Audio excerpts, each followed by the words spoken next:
There's great characteristics to Clara, a lot of great values, a lot of great strength, a lot of great resilience, perseverance, and a great sense of adventure that I think readers today Oh, can yes. learn a lot from her experience. You're watching the Spotlight Network. Starring Hollywood's newsman, And if you were just Logan trying to deter Crawford. investigators, they now believe a single member. He works with TV and film legends. And now, Logan's shining the spotlight on the world's top emerging authors and creators. International were abducted. This is Spotlight with Logan Crawford. Streaming on Roku, Apple TV, and Amazon Fire TV. I'm Logan Crawford, and right now on the Spotlight Network, we're stepping back in time to the 1890s Australian Outback with a powerful young heroine and a journey inspired by a real-life diary. The name of the book, Goldfields Girl, the Clara Saunders story. It is written by acclaimed author Elaine Forrestal, and in the book she brings to life the grit, spirit, and resilience of a teenage girl chasing adventure during the harsh realities of the gold rush era. It's historical fiction with heart, written by an award-winning storyteller whose words have captivated readers across continents. Elaine, thank you so much for joining me here today. It's a pleasure, and I'm happy to answer questions or to just chat, whichever you decide. So go for it. We'll have a little chat that will include questions as well. Let me ask you this. What was it like discovering Clara's original journal? Oh, that was very exciting. And I had come across her name several times when I was researching other people, other characters. And with Clara, it was different because they would quote her. Those other people that I was researching, they would quote Clara Saunders. Clara Saunders said this, and Clara Saunders thinks that, and Clara Saunders believes. And I thought, who is this Clara Saunders, and what's she doing out there on the Goldfields, a 14-year-old girl? And so I went into the Batty Library and I said, these people, they talk about Clara and they say she says this in her journal, or they quote her journal. Where have you got her journal? In the library here, our local library where I do most of my research. Mm-hmm. And they said, well, we've got lots of documents by Clara Saunders.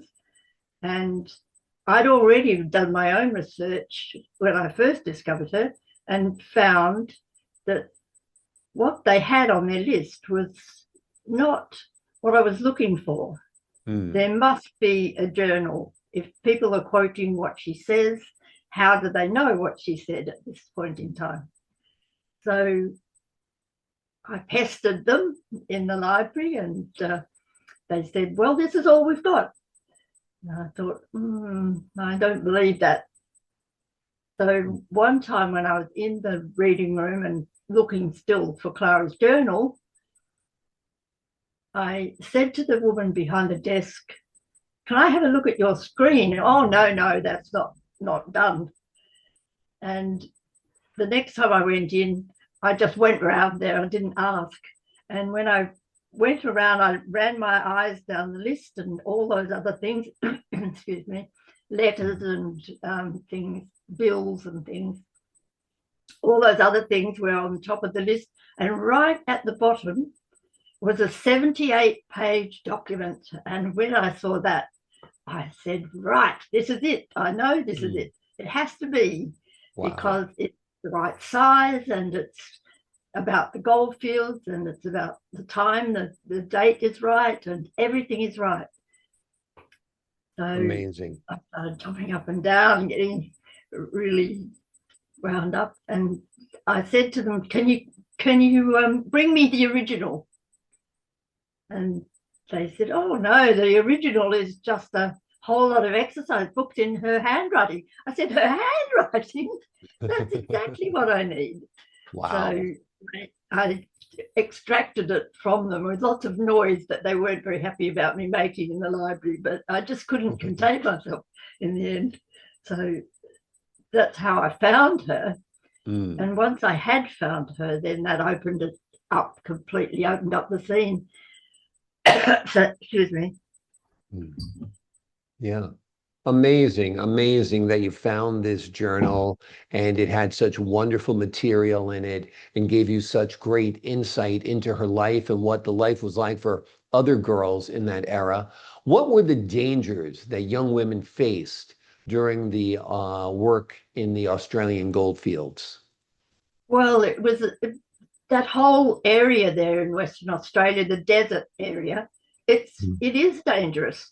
There's no regular water supply, so they don't have rivers or creeks or streams. You would have a similar thing in the deserts in Texas, I guess, where the sand, red dirt, nothing grows, nothing that you can eat grows. They have very spindly gum trees and bits of scrub and stuff, but very little that is of much use, even for shade. So to live out there, to actually make your life out there, digging in this dirt for gold, it must be just, I don't know, incredibly hard. And then when you get sick, there's no doctor. It's 3 days away. And so, you know, that it's a different life altogether from the one most people live. And how similar is the story that you wrote? Girl, to be out there on her own. Yeah. Sorry? I was going to say, how similar is the story that you wrote to her diary? How much is it of your story is based on her diary? It's her voice. So the parts of her diary that are spoken in her voice, and you can hear her character and her personality coming through, those are the parts that I incorporated.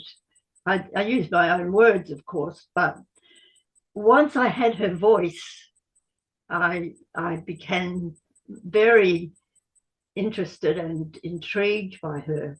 And it's certainly not unbelievable to me, because I grew up in the wheat belt, which is very similar to the goldfields in Western Australia. Very dry, very hot, flies, nothing much out there except this gold. And when these diggers go out in flocks, as they did, when Arthur Bailey, who first discovered gold in the Western Australian goldfields, when he discovered gold, a whole rush of people came from all over the world, because his discovery was so incredibly magnificent. It was a whole reef with gold throughout, and some of it had fallen off and onto the sand. And when Arthur Bailey came back into the town, which was 3 days away at that stage, there are lots of towns out there now, but they're all small and whatnot. But when Arthur Bailey rode back in his horse, 3-day ride from out there where he pegged his claim, he had this nugget, which was one of the bigger ones from that area, and he'd found it in the boot print of another man. Now, out there then, the cattle, some cattle could graze, but very sparse grass, so it's huge areas. But one of the stations out there had a party of, I forget who they were now, but it's like plumbers or tradesmen, visit them to do some work on their fences and whatnot. And one of those men must have walked on that sand, stepped on this nugget, and not even seen it. Isn't that incredible? Wouldn't you hate to see that man who stepped on that nugget that was worth, well, probably today millions? Amazing. It was a big one. and it was very rich, very sparkly, and Amazing. the percentage of gold in it was huge. So Yeah. yes, there are lots of snippets like that. Yeah, that's fascinating. Let me ask you this. What do you hope readers learn from Clara's experience? Well, I hope that teenage girls and even younger, it's just been released for a younger audience, re-released, and a second edition printed for a younger audience, as well as the older one with the picture behind me. And I hope that they see her resilience and her determination. She was a young girl, 14 years old, when she first arrived in the Goldfields. She came with her family, but her family had young kids and babies, and her mother was not that young, but her sisters and that part of the family, they didn't have that same desire to go out there and see what was out there and become part of it, or even translate it for someone else. She was very tall for her age, and she looked older than she actually is, or was, but she was also had this strength about her, and that's what attracted me.